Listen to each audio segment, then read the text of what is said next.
Welcome to the next episode of the Wine Against Hangover series. Before we dive into today's wine, I'd like to ask you to give me a short feedback on social media, email, iTunes, or wherever you listen to the podcast about this new series.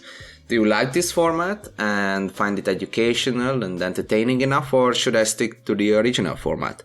I would also love to hear recommendations for future Wine Against Hangover wines that I can test, taste, and research. Thank you, and let's get started.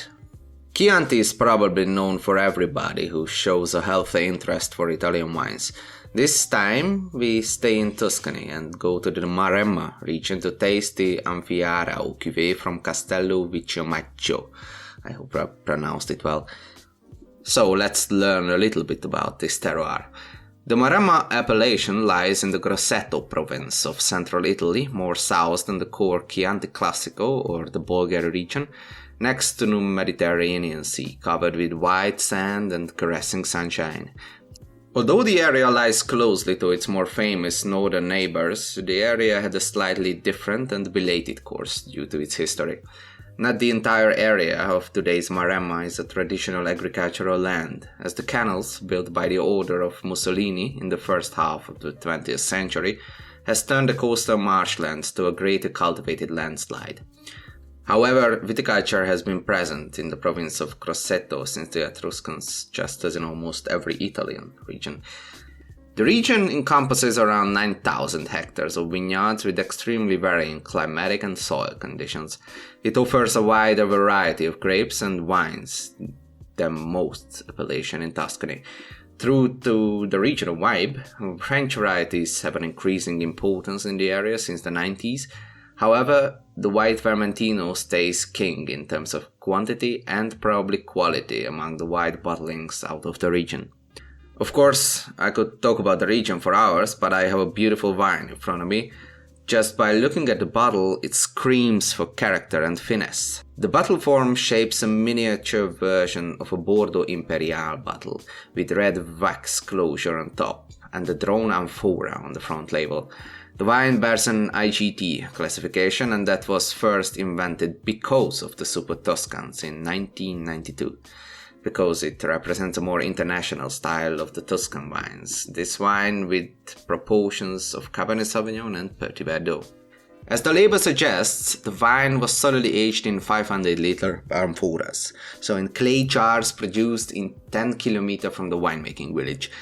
The main logic behind using amphoras for the aging process is twofold. Firstly, it allows microoxidation, therefore an encouraged tannin polymerization, aroma development with more complexity and better balance for red wines in general. Secondly, it doesn't give off any characteristic oaky flavors like vanilla or nutmeg. The focus stays on the true wine aromas carried initially in the grape's DNA, or on those that were created during the fermentation process. This wine shines with perfectly ripe red chili color. On the nose, pure Sangiovese cherry bomb with impeccable ripeness paired with light blackberry hints without any masking woodiness. Some light candied grapefruit peel, red paprika, maybe some hip tea, goji berry, and wet clay come into play in the perfume. Wow, very superb mouthfeel. Mature and elegant tannins, just perfectly measured. The acidity is not pointy or harsh, but precise and lends an animating verticality to the wine. The phenolics are almost like the picture on the label, a bit crumbly, a little bit sticky, yet utterly yummy. Stays red fruited in the aromatic. Bramble aroma is maybe dominating, which only slightly going into skinny, dried quality. Like a dear fantasy about a non-sweetened marmalade that arouses your taste buds with a spicy, inorganic layer, I would say, and a slight bitterness. You might also get a delicate meatiness on the palate with an almost graphite-like layer. This 14.5 alcohol doesn't hide, but very well integrated and helps supporting some additional aromas in the tasteful finish. Before you enjoy this wine ghost, bear in mind that this is grateful for some air and juicy Toscan-like dish, without any excess spiciness or burnt aromas. Your favorite pasta recipe with tomato sauce and parmesan will do the trick, as it did for me. So, I hope you've liked this episode, and please let me know via Instagram or email which wine should I put in focus next. May the wine ghost be with you. Cheers!